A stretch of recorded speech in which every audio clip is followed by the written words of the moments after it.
Bien, en los últimos tiempos seguramente usted en algún momento habrá escuchado que los antibióticos no funcionan o no dan los resultados que esperamos, porque se sostiene que las bacterias es como que se hacen resistentes. Y esta preocupación, que a veces puede ser una preocupación de amigos u hogareña, se ha transformado realmente en un hecho que a nivel mundial, la Organización Mundial de la Salud justamente está realizando una alerta con respecto a este tema, las bacterias resistentes.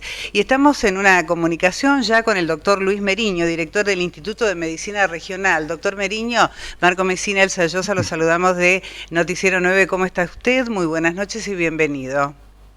Hola, buenas noches, ¿cómo está? Bien, todo bien, muchas gracias, doctor. Gracias a ustedes. Estamos bien, y es cierto, preocupa el tema de la resistencia de las bacterias. ¿Qué quiere decir que una bacteria es resistente? Decimos que una bacteria es resistente a un antibiótico cuando la cantidad de antibióticos que llega al lugar donde está produciendo la infección no es suficiente para matarla, ¿sí? Entonces, ¿qué quiere decir? Que nosotros podemos tener una infección por una bacteria, tomamos un determinado antibiótico y ese antibiótico no es eficaz, no es capaz de matar esa bacteria, por lo tanto la bacteria continúa con el proceso infeccioso que inició. Pero eso sería, ¿la resistencia la va teniendo de manera natural la bacteria, o es el organismo humano como que lo está rechazando? No, hay bacterias que naturalmente tienen resistencia a algunos antibióticos.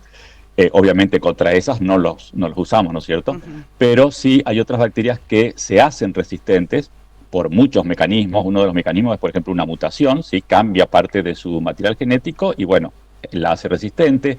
Puede adquirir genes de resistencia a través de otra bacteria. Las bacterias se comunican entre sí, tienen mecanismos para transferirse esta resistencia.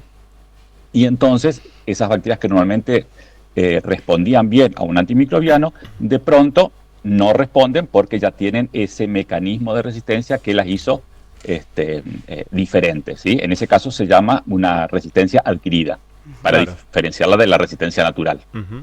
Doctor, le hago una consulta, y al ser por ahí menos eficaces los antibióticos frente a esta resistencia, ¿no, de las bacterias, ¿es recomendable para el cuerpo humano o podría ser un problema aumentar justamente las dosis de los antibióticos, o que los antibióticos sean más fuertes?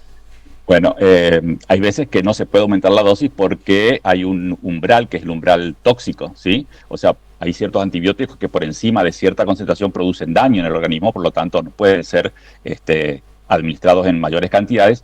Pero por otro lado existe una limitante, que es cómo llega ese antibiótico al sitio del organismo. Hay antibióticos que no pueden llegar, por ejemplo, a hueso o a líquido cefalorraquídeo cuando tenemos una meningitis, o a ciertos abscesos, o a distintos lugares del organismo. Entonces, por más que nosotros le demos muchísimos antibióticos al paciente, el antibiótico no va a alcanzar la concentración necesaria para matar estas bacterias que son resistentes. ¿Y qué se puede hacer para evitar que la bacteria se transforme en resistente en nuestro organismo? ¿Se puede hacer algo? Bueno, nosotros podemos aportar nuestro granito de arena haciendo un uso racional de los antibióticos. ¿Qué quiere decir eso? No tomar antibióticos por nuestra cuenta, no tomar antibióticos que le recetaron a un pariente, un amigo, un vecino y que nos da el antibiótico. Tomar los antibióticos durante el periodo que el médico nos indica. Si el médico nos dice que hay que tomar cada 8 horas y durante 3 días, 4 días, una semana, lo que sea, cumplir con esa dosificación y digamos, no cortar antes, porque muchas veces lo que hacemos es, cuando nos sentimos un poquito mejor, dejamos de tomar el antibiótico. Uh-huh. Entonces, ¿qué pasa? Ese antibiótico mató a algunas bacterias, pero pudo haber seleccionado algunas resistentes, y como baja su concentración en el organismo, esas resistentes son las que proliferan y después superan a las que eran sensibles. Entonces, se pasan de persona a persona y digamos, realmente es un problema. Eso, digamos, desde el punto de vista individual, ¿sí? Desde el punto de vista general de la práctica profesional médica, bueno, no recetar medicamentos cuando una infección es viral, por ejemplo, ¿sí? Claro.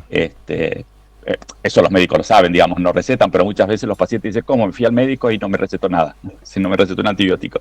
El médico sabe que es una infección viral y que un antibiótico no se puede tratar, y que si da un antibiótico puede seleccionar precisamente esas bacterias que naturalmente mutaron. Claro. Doctor, o adquirieron resistencia. Claro. En los últimos años, las bacterias que más han sido resistentes o que más están prestando resistencia a antibióticos y tratamientos son aquellas bacterias que se transmiten de animales a humanos, ¿es así? No solamente, digamos, hay bacterias resistentes que están en los animales, ¿sí? Porque en veterinaria se utilizan los antibióticos como promotores de crecimiento, como profilácticos para prevenir infecciones y como medida para tratar enfermedades, ¿no es cierto? Entonces, muchas veces se hace un uso indiscriminado, no solamente en medicina veterinaria, en agricultura también y en medicina humana también a veces. Y entonces, esta cantidad de antibióticos, o sea, en los animales produce el mismo efecto que te estaba comentando que producen en el ser humano, ¿sí? Seleccionan estas bacterias resistentes y estas bacterias que están en los animales pasan a los alimentos, pasan al agua, pasan al suelo y bueno, contaminan el ambiente y obviamente desde allí pueden llegar a las personas. Doctor, ¿cuáles son las enfermedades que son más resistentes a las bacterias? Bueno, nosotros tenemos infecciones que son muy preocupantes, que son las infecciones hospitalarias, ¿no es cierto? ¿Por qué? Porque precisamente son producidas por bacterias que son multiresistentes, o sea, resistentes a varios antibióticos, o lo que llamamos ahora bacterias pan-resistentes, que son resistentes a todos los antibióticos que se conocen. Entonces, ¿por qué aparecen estas bacterias en los hospitales, en las clínicas, en los pacientes que están internados? Porque están sometidos justamente a una mayor presión, a un mayor uso de antibióticos por el tiempo prolongado de internación. Y entonces estas bacterias son las que realmente más preocupan, ¿sí? Porque tienen una resistencia elevada a muchísimos antibióticos o a todos los antibióticos que se conocen. Claro. Y muchas veces, doctor, por ahí un paciente ingresa por X motivo a un hospital o a un sanatorio o lo que fuese, y es muy común, ¿no?, que lamentablemente, como se dice en la jerga, se pesquen estas bacterias intrahospitalarias y lamentablemente termina falleciendo por esa bacteria y no por la patología que ingresó de manera original, ¿no? Así es. Estas son las infecciones que llamamos nosocomiales hospitalarias, porque son las que no están presentes cuando el paciente se interna y que se adquieren dentro del instituto donde se está atendiendo, ¿no es cierto? Por eso es que cada vez se trata de que el paciente esté menos tiempo internado, o sea, externarlo lo más rápido posible para que digamos, el contacto con aquellas posibles bacterias nosocomiales sea menor. Claro. Y toda esta situación de resistencia en las bacterias está motivando una serie de encuentros, ¿no?, de debates desde la Organización Mundial de la Salud y demás, como para ver cómo se combate y qué solución se le puede dar a esta situación, porque la solución para las enfermedades bacterianas justamente son los antibióticos. Se tendría que encontrar una alternativa entonces. Exactamente. La Organización Mundial de la Salud acuñó el tema o el eslogan de One Health o Una Salud para decir que debemos abordar estos problemas de salud desde el punto de vista de la salud humana, de la salud animal y de la salud ambiental, ¿sí? Para demostrar de que está todo interrelacionado, de que tenemos que tomar medidas que abarquen estos tres elementos que mencioné, porque si solamente nos enfocamos en la salud animal o en la salud humana o en la salud ambiental, no tenemos resultados. Por eso es que hay muchísimos encuentros multidisciplinarios donde participan veterinarios, ecologistas, infectólogos, bueno, microbiólogos, para abordar el tema de la resistencia antimicrobiana desde distintas ópticas. Claro.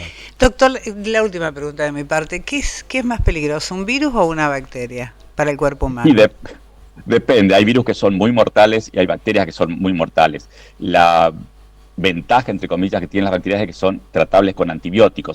Sin embargo, la mayoría de los virus, y hay algunos virus que no son tratables con antibióticos, entonces ese es el problema. Claro. Digamos, con antivirales, con antivirales. Le iba a preguntar, cuando uno tiene una enfermedad viral no se trata con antibióticos, se trata con antivirales o con vacunas, ¿no? Las vacunas son para los virus.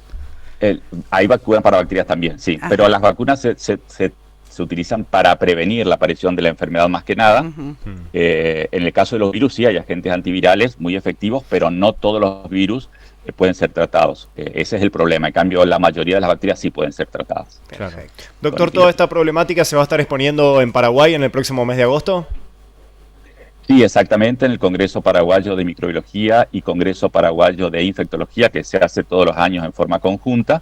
Y bueno, hay una mesa especial en la cual se van a abordar los temas de resistencia antimicrobiana desde el punto de una salud, o sea, como les decía, teniendo en cuenta la salud humana, la animal y la ambiental. Claro. Bueno, doctor, Bien, doctor. Muchas gracias por la explicación tan clara, clarísimo, Muy clarísima didáctico, su mensaje. Muchísimas gracias, muy amable, doctor. No, por favor, muchísimas gracias a ustedes por haberme llamado. Por favor, muchas gracias, doctor.